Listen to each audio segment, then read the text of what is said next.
going to be doing Amcrest versus Amcrest, or what the hell does that?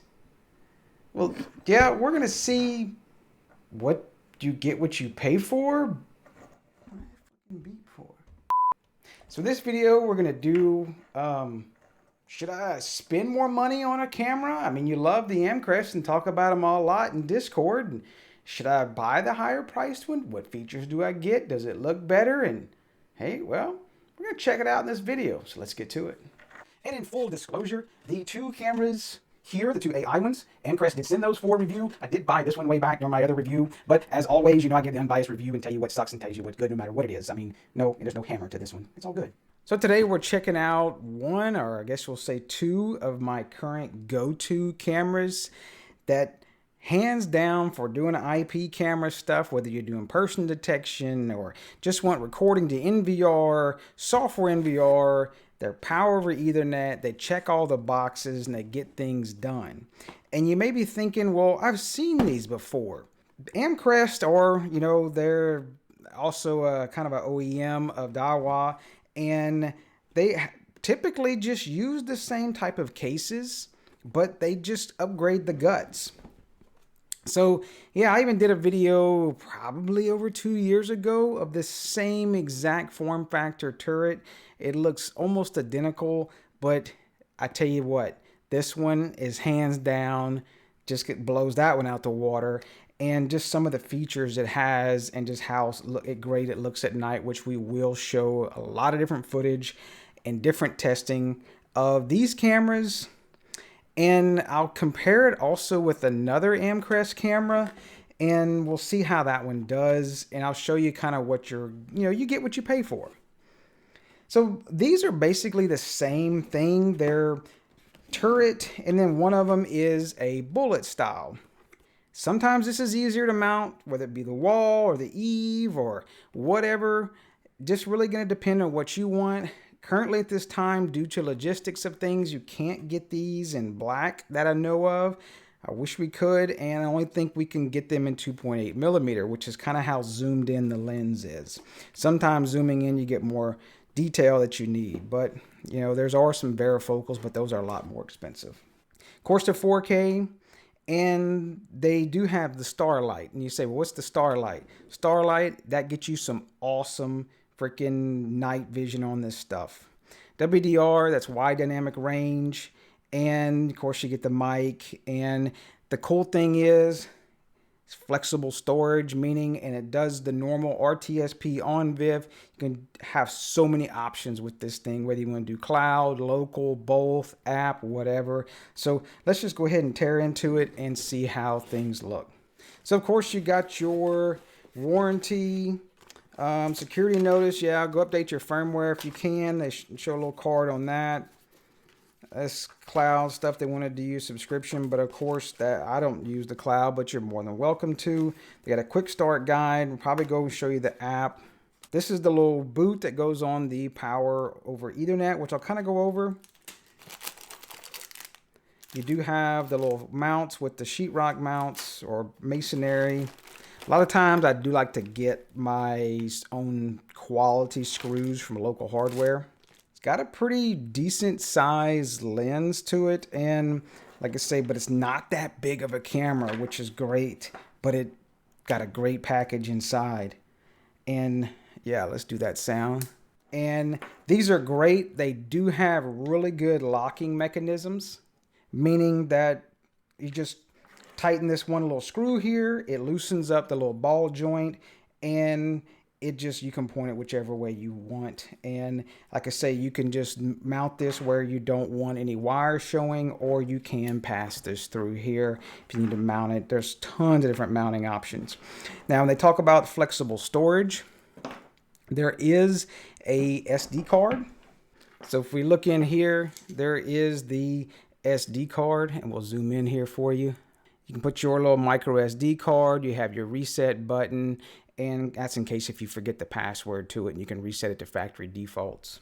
They did a good job with this. I know some other camera companies, you lose screws. I don't have this issue because look, they put the little case, that cover stays on it, and the screws, they won't come out unless you really force them out. So you're not going to lose the screws in the grass like I did before. Now, this special little tool, don't lose these.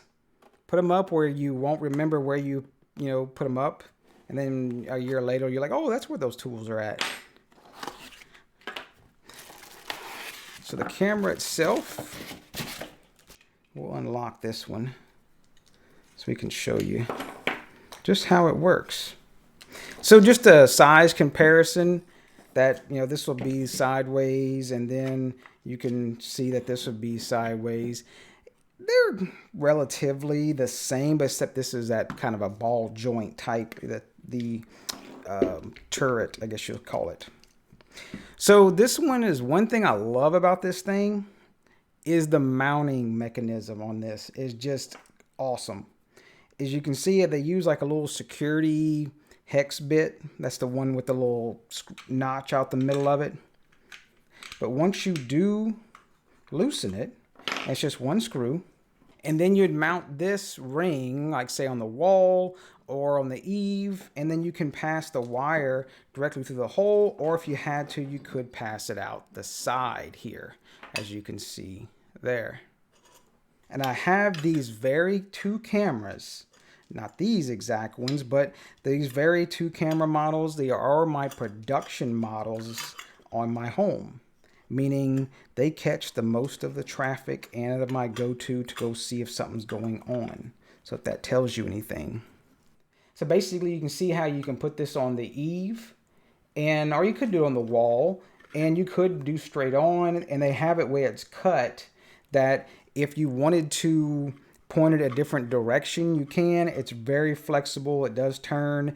And then the great thing about it, once you tighten this screw down, it will lock where you put it.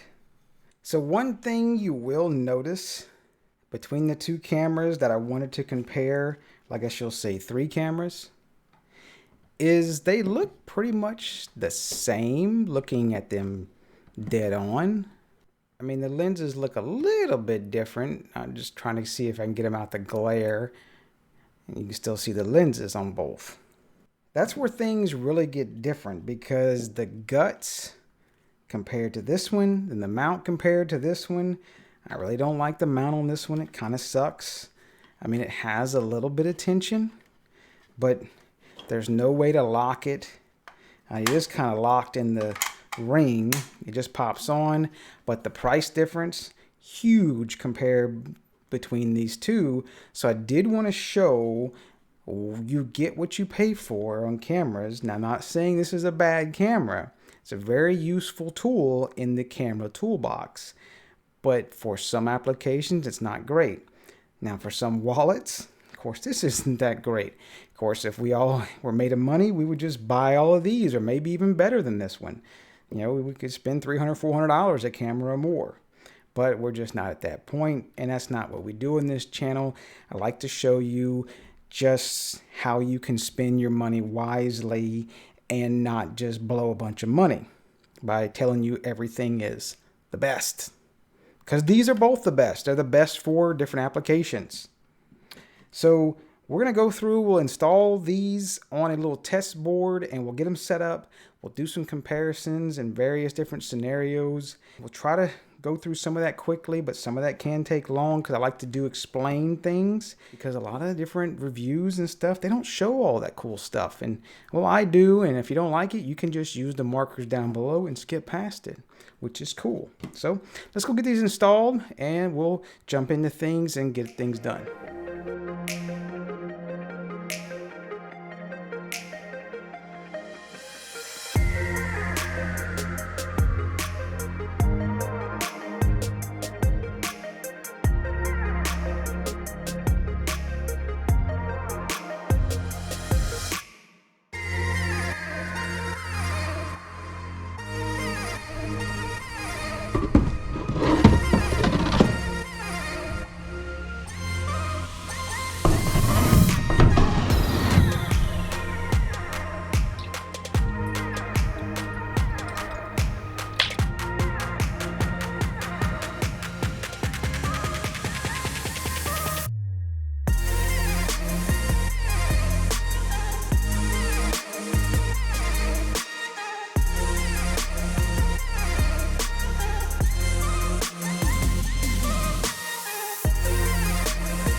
paid for it.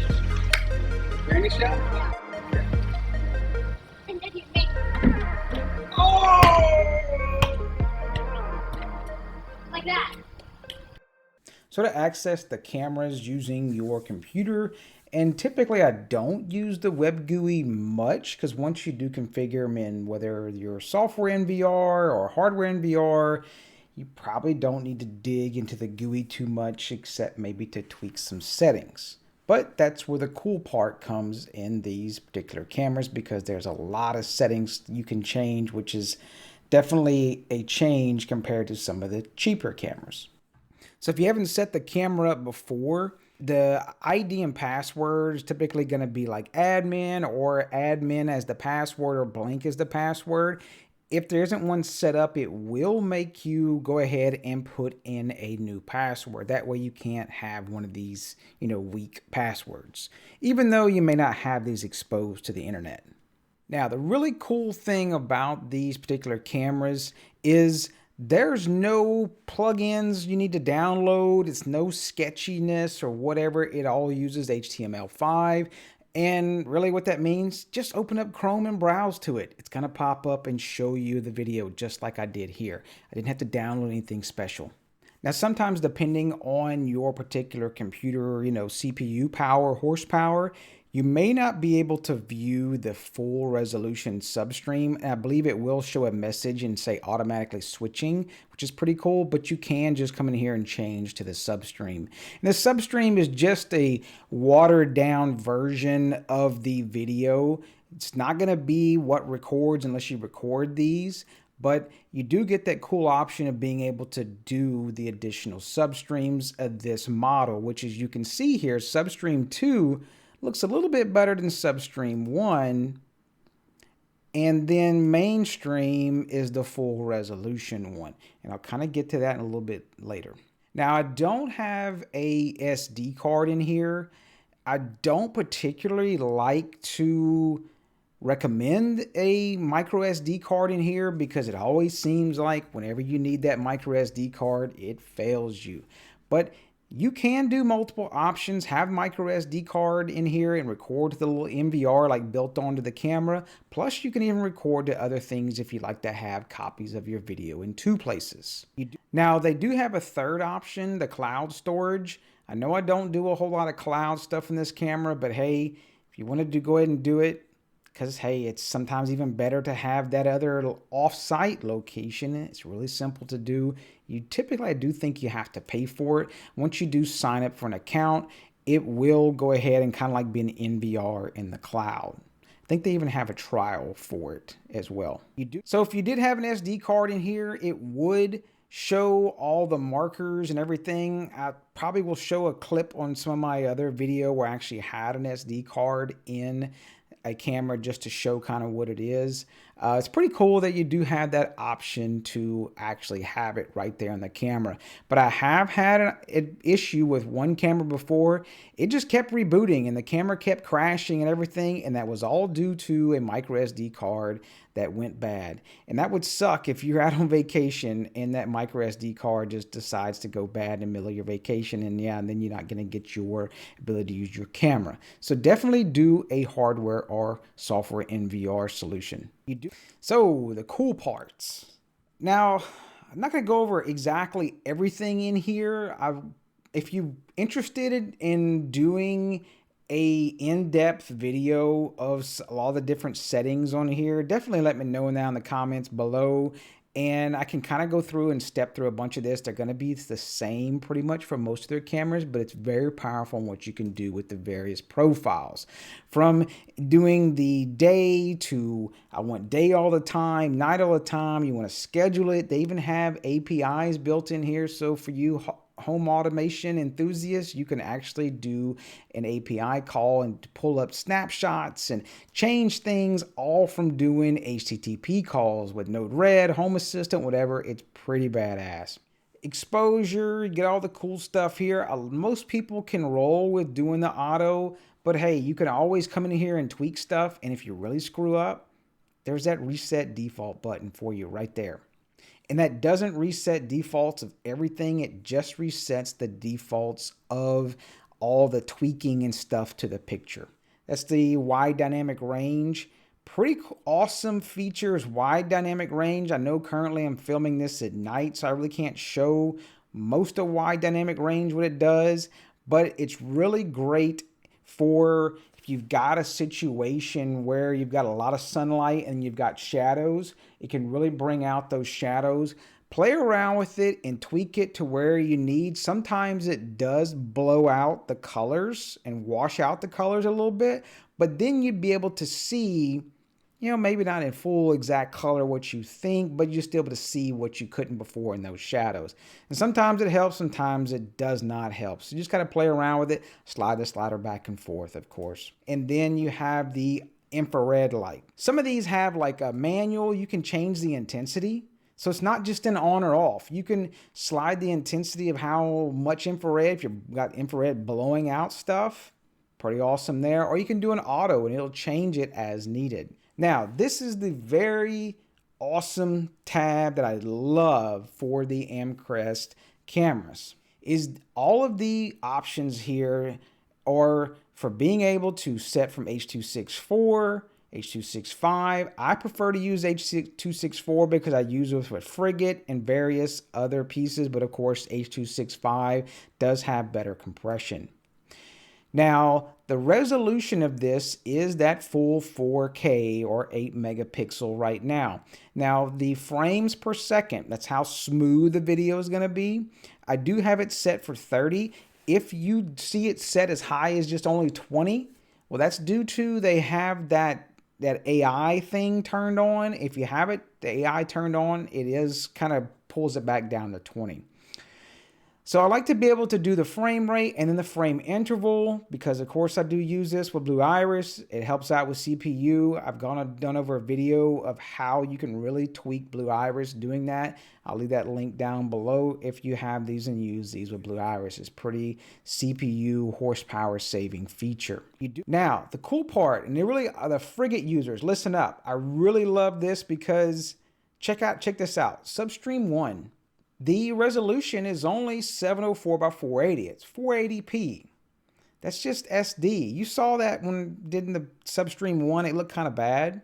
Well, you want to use that Substream in Frigate because you don't want to process that whole 8 megapixel frame to do your object and person detection, right? Well, the cool part is you can come in here and say Substream 2, and not all cameras have this, but this one does. And you can run it at 720p. It's a good middle of the road average. And you can even come in here and put 1080p. Now, I haven't found I needed 1080p. I like to run 720p and even just 15 frames a second, or even you can go less, say 10, 5, whatever it may be. And it still gives you that ability to have a little decent HD picture or whatever for those little snapshots, but then you can also record that mainstream. Really love this feature right there. They do have all your ports here and everything. If you want to do HTTPS, I'd keep all my cameras local. There's all the OnVIF if you want to do OnVIF, which I do OnVIF, and it is authenticated. Now down here is the events. These events are going to tie into doing on the camera itself. And so this may not apply to a lot of people that are doing their own hardware, software, and VRs. And you can do motion detection, video tamper, audio detection. The smart plan, and that's the smart motion detection, is you can come in here and that's the one that knocks your frames per second down a little bit. You can do human motor vehicles, and you can have it record, you can send it snapshots.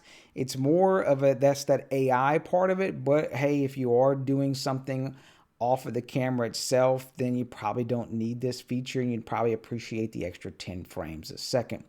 So that's pretty much it for the camera GUI itself. It's pretty much a no-brainer and it just works. And you can see it, they're pretty amazing camera being able to go in here and change all the things right here in the GUI. And this is not out using the internet. It's all local. Now in the Android app, it's okay, I guess I'll say. And I'll go ahead and add a camera in here and we'll check it out together, right? It's been a while. Now, if you do have the P2P and you just want to scan the device, you can here, or you can use the IP. And you can see we have the camera added here, and it does pull in the lower substream. So if you are using like, over cellular data or whatnot, it's not going to automatically start sucking all your data down. But if you do want to pull in that bigger stream, you can do the HD resolution, and we'll click on HD, and then, well, I guess I'm happy. I'm confused for now. Yes, once you enable, I only have 2 in here. Once you do enable the 2 devices, you can say start live view on the 2 devices. And then you can come in here and pick the grid so you can get the grid of cameras at the same time. And then, of course, if you click, I think if you double click, it will pull that camera up. If you double click again, it goes back and forth. So decent little app and not bad to use. I mean, it's just a camera app. And you can come in here and click snapshots. If you want to pull the snapshot to your save files and save things, you got something going on, you just want to grab it while you can do that right there. And then it looks like you have push notifications. You got the event list. I guess that's with those. Yeah, you can do those with that motion detection per camera. So you could come in here and say, hey, I want to turn on the push notifications. I want to pull in, say, the video, or say live view, and motion detection and auto detection. You can turn all that stuff on. That way it would just go ahead and alert you if, say, you had motion at the back door or something like that. Pretty cool stuff. I mean, the app needs a little bit of polishing, I would say, but doesn't everybody, right? So maybe the iOS one is a little bit better. I still have to probably give Reolink the nod for the little bit better app on the mobile devices. But hey, this one works and gets it done, right? Now, I know for the Blue Iris users, these cameras are pretty amazing and they just work. You just really got to go in here and say add new camera, put in your camera name, network IP. We're going to leave it. We'll enable audio and direct to disk recording. And go ahead and put in your IP address. I would suggest doing a DHCP reserved address on these so they don't change. Put in your user and password and just hit the find and spec button. Let Blue Iris do the work. Don't go look up all these things. Hit find and spec. Boom, it pulls everything up for you. It pulls all the URIs and everything right here for you. Now, the one thing you do need to configure, the main profile, you don't want to really probably do just mainstream all the time because it's really going to burn up your CPU. Is for sub, go ahead and feed it one of those sub streams like I talked about. I feed it the standard definition one, and that's going to be substream 1. Hit OK. And if you do go ahead and match your frame interval to your frames per second, kind of went over that in one of my tweaking of Blue Iris videos, you can use the limit decoding, which is pretty awesome. It cuts down on that CPU as well. I do have an onboard GPU in this Core i7, so I do use the hardware decoding in the GPU of any, and it works amazing. I mean, I've got probably 12, 14 different cameras in this system right now, and I'm looking at like 5% CPU usage. Pretty awesome. This is the Core i7 6700. So that's pretty much it. Throw it in there, you're pretty much done.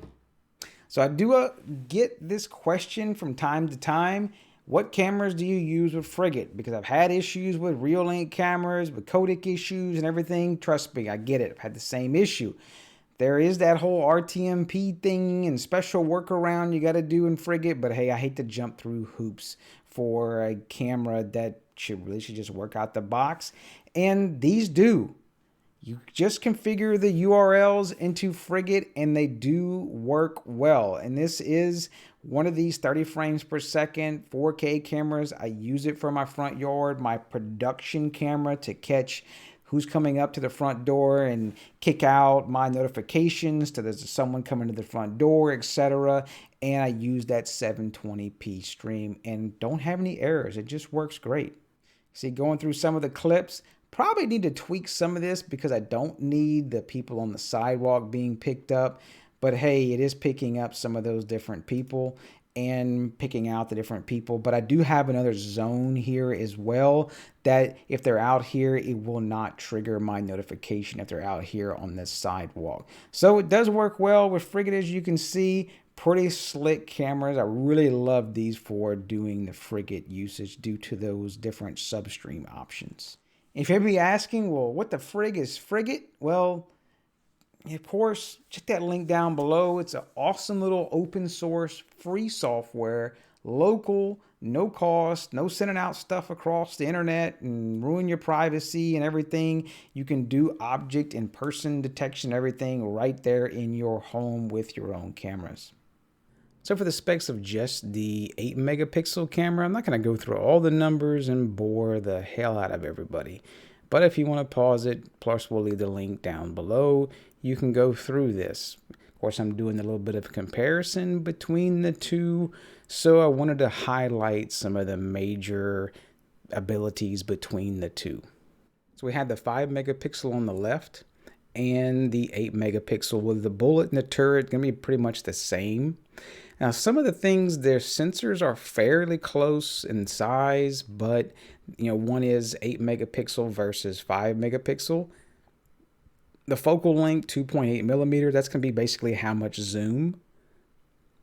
And this is where you'll see stuff in the video where some of the differences, the vertical, the 5 megapixel has like a taller basic of view, and yet the 8 megapixel is not as tall, basically being probably because that's 16 by 9, and it is a little wider. And in most cases for the cameras, going wider is probably a little bit better, but it's going to be depending on where you're doing this installation. Now, of course, this one is only 5 megapixel and this one is that 8 megapixel, and supposedly shows it does have a little bit better light. But I like to not really go by numbers on this and just let the video comparison tell the tale. IR distance the same. Now, one thing I did mention is about the substreams. You'll notice there's no substream 2 on the 5 megapixel. It's just the processor can't do it. It's a cheaper camera. It just doesn't have the ability to do that second substream. Again, I do like to use this one at 720p. I really didn't need the full 1080p. And I didn't need the 30 frames per second, but it's cool that you have that option there, that you can have the two different substreams at 30 frames a second for that good smooth video. I mean, nowadays we are looking at a lot of different HD stuff in 60 frames per second. So you'll definitely notice in some of the videos you'll see in the comparison that the 5 megapixel doesn't look as smooth compared to when I show some of the 8 megapixel. Now, the dory, I do want to talk about the dory here. I don't see a whole lot of people talking about this whole dory thing in different reviews. This is basically going to tell you how you can detect, observe, recognize, and identify. And not all cameras will show this and come down to the type of numbers of what can you detect, what can you recognize, and can you identify someone at the distance. Of course, since this is 8 megapixel, these numbers are a little bit larger, so you're going to get that clearer video. But again, I do like to use just to let the video tell the tale. Now, this is a big stickler with me. I started with that Reolink one I really didn't like, and then this little 5 megapixel, I wish they would have a set screw on it. I know you can do a little modification and drill one in the side, have a little tension. It's not too bad of a deal, but given you do pay a little more, you're going to get that metal body with that metal set screw system that will lock it down. You're not having to modify anything, and it's just going to stay put no matter what kind of storm you stick it through, as long as the house stays put. That's going to do it about for this video. If you'd want to hang out, maybe more of the clips towards the end, of course, as always.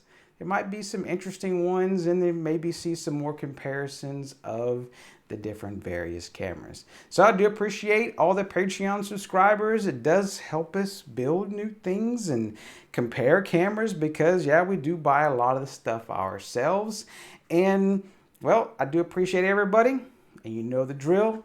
Smash all them buttons, hit subscribe, bell icon, do all the things, the comments, and, well, Y'all take care.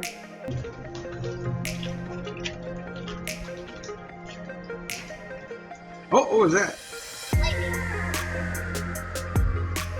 Oh, what was that? Can you light it? Yes. But you gotta turn it when the letters face out.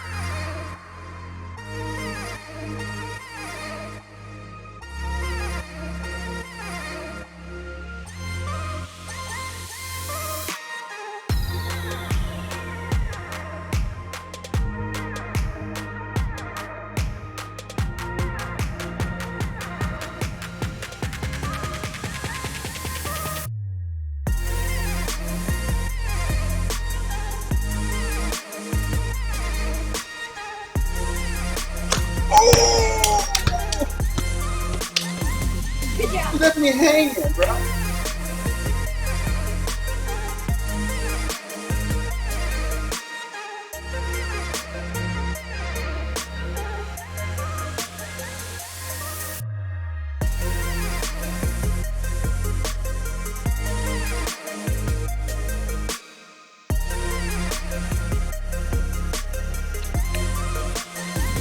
You're gonna hold it? You're gonna hold it? I'm gonna try that. No. Yeah. No, you're not. You're not. Can you light it? Yes.